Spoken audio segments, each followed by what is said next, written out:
Hi guys, Bobby Gas here. I'm surfing through the internet and I run across a video about rare records.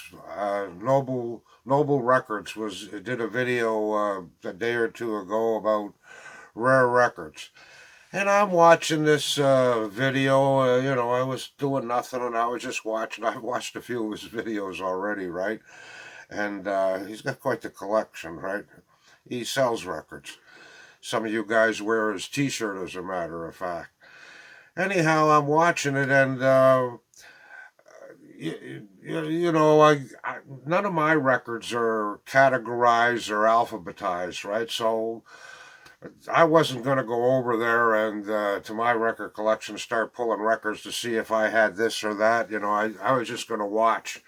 So I'm watching, and he gets to a couple of records. I think, geez, I might have that, or I don't know. And then he gets at the end of it, he shows uh, Elvis Presley's Blue album, and he mentioned that it's worth the black, which I have, the black vinyl instead of the blue vinyl is worth about $100. And I had that one. I already know that I had it. He also mentioned that it had different colors that I didn't know, and it had a couple of splatter colors, and it had a orange and a green and a red and a yellow. I don't know, like five different colors other than the black. White was another one. And then he mentioned another one I had was Robert Ludwood's Led Zeppelin album, Led Zeppelin 2. And I have that one too, but he said it was worth between $500 and $1,000. I only thought mine was worth, he says, for a clean copy, and mine's very clean. And he said that it was worth between 500 and 1,000. I thought mine was only worth about $75. And I said to myself, shitty, there was a police one there too, a couple of police records.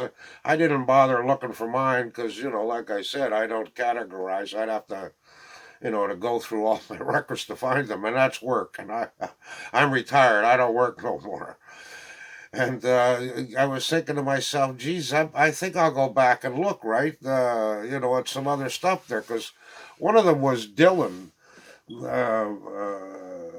an album by Dylan, and I got a lot of Dylan albums, and I know where they are. They're all like a pile together. There's some that are someplace else, but I got most of my Dylan records that were together. So I went over and grabbed a pile of Dylan records to find this record that he said was really rare. It was Dylan's second record, Freewheeling. So I start going through my collection of Dylan records. Eh?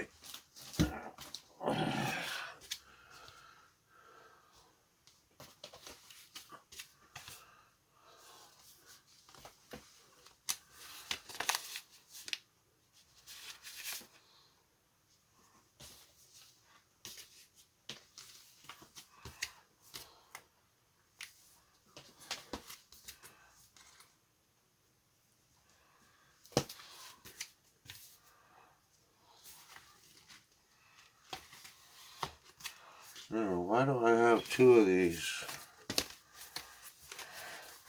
One's different than the other, that's why.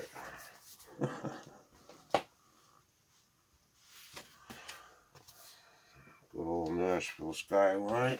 A lot of people really like this one, Desire, right?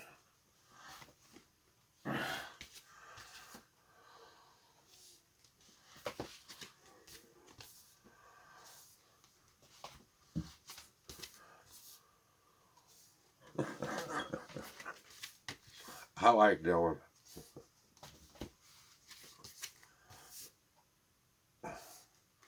Different one. Oh, I got another one of Desire, do I?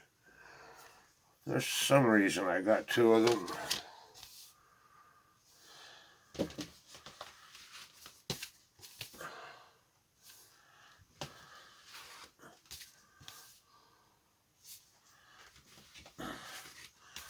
This is a great one, Blood on the Tracks.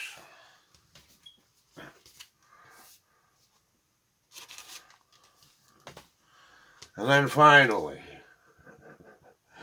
so let's check out his video. What he says in the video, he says that if you've got the album and on the, like the bottom here,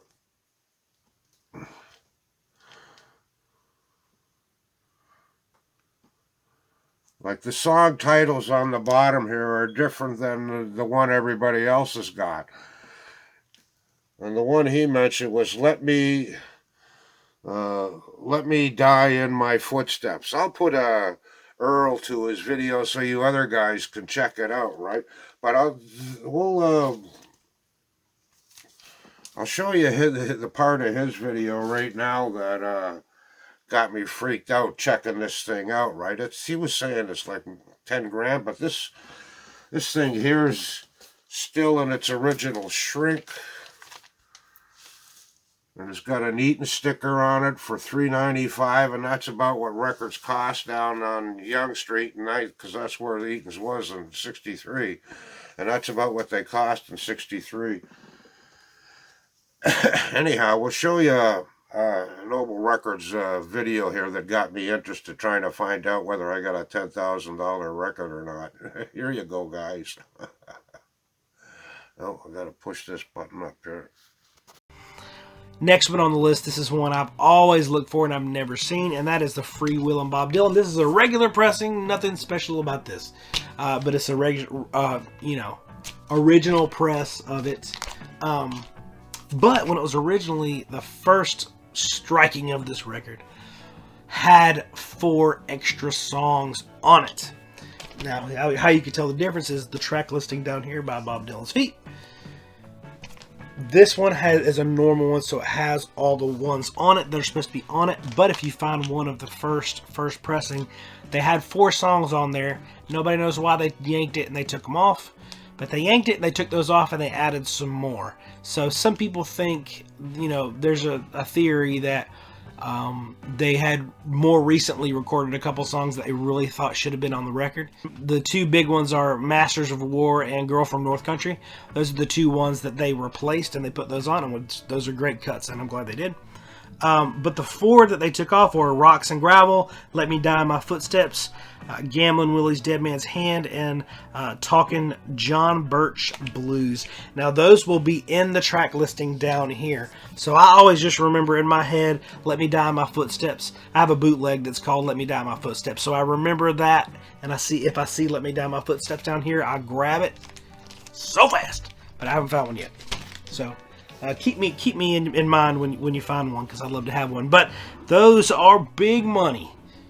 Ballpark, generally they go for about 10 grand. Seen them go for less. I've seen them go for more. Rumor has it privately one has sold for 35 grand. So keep your eye out for that one. That's a big one, and that one would slip under a lot of people's noses and they not even know they ever had it. Now, you could see my excitement when I seen the album cover, and especially down in the corner, the Let Me Die in My Footsteps. He says you just gotta grab it. That's the one you want, right? And mine was still in the shrink, and a great copy. But alas, when I pull it out and have a look, the songs on it are from the one everybody's got, right?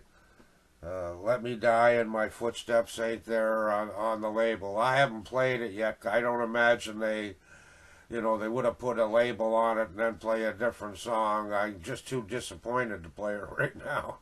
Anyhow, go back there to Nobles and check it out, some of that stuff for yourself.